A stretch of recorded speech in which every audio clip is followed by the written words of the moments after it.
সকল ইসলামী জনতা ঐক্যবদ্ধভাবে একটি বাক্সে ভোট দেওয়ার জন্য মানুষ আশা করেছিল।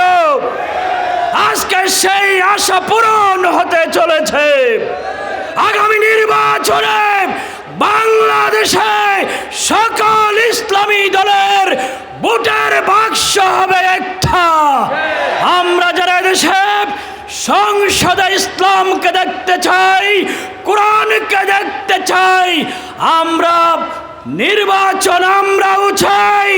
তবে আমরা নির্বাচনের আগে সংস্কার চাই, সংশোধন চাই।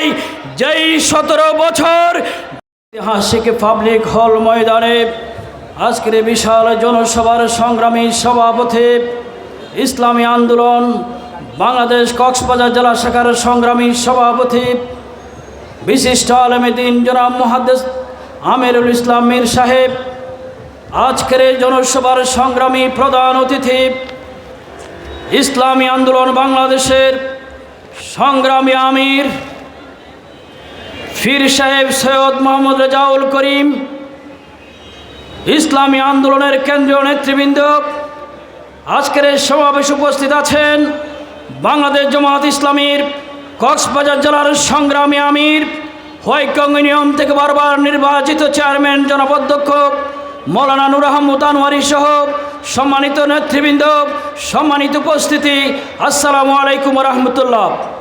আপনারা জানেন স্বাধীনতার পর 54 বছর পর বাংলাদেশের ইতিহাসে এমন একটি পরিবেশ আজকে তৈরি হয়েছে, যেই পরিবেশ বাংলাদেশের 20 কোটি মুসলমান দীর্ঘদিন প্রত্যাশা করেছিল। আজকে বাংলাদেশের মানুষ আশা করেছিল সকল ইসলামী জনতা ঐক্যবদ্ধভাবে একটি বাক্সে ভোট দেওয়ার জন্য মানুষ আশা করেছিল। আজকে সেই আশা পূরণ হতে চলেছে। আগামী নির্বাচনে বাংলাদেশে সকল ইসলামী দলের ভোটের বাক্স হবে একটা। আমরা যারা দেশে সংসদে ইসলামকে দেখতে চাই, কোরআনকে দেখতে চাই, আমরা নির্বাচন আমরাও চাই। তবে আমরা নির্বাচনের আগে সংস্কার চাই, সংশোধন চাই। যেই 17 বছর যেই প্যাসিস নির্বাচন হয়েছে, দিনের ভোট রাতে হয়েছে, বিনা ভোটে নির্বাচিত হয়েছে, দামি নির্বাচন হয়েছে। আমরা এ ধরনের আর কোনো নির্বাচন দেখতে চাই না। সুতরাং ফেয়ার পদ্ধতিতে ইলেকশন করতে হবে।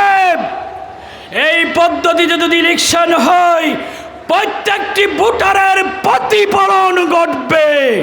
সুতরাং ফেয়ার পদ্ধতিতে আগামী দিনের ইলেকশন করতে হবে। যদি আমরা করতে পারি, কোরআন এবং ইসলামকে সংসদে পাঠাতে পারে, তাহলে এই সত্যিকারের চাঁদাবাজ মুক্ত, দখলবাজ মুক্ত, দুর্নীতিমুক্ত একটি বাংলাদেশ আমরা উপহার দিতে পারবো। সবাইকে ধন্যবাদ। আসসালামু আলাইকুম রহমতুল্লাহ।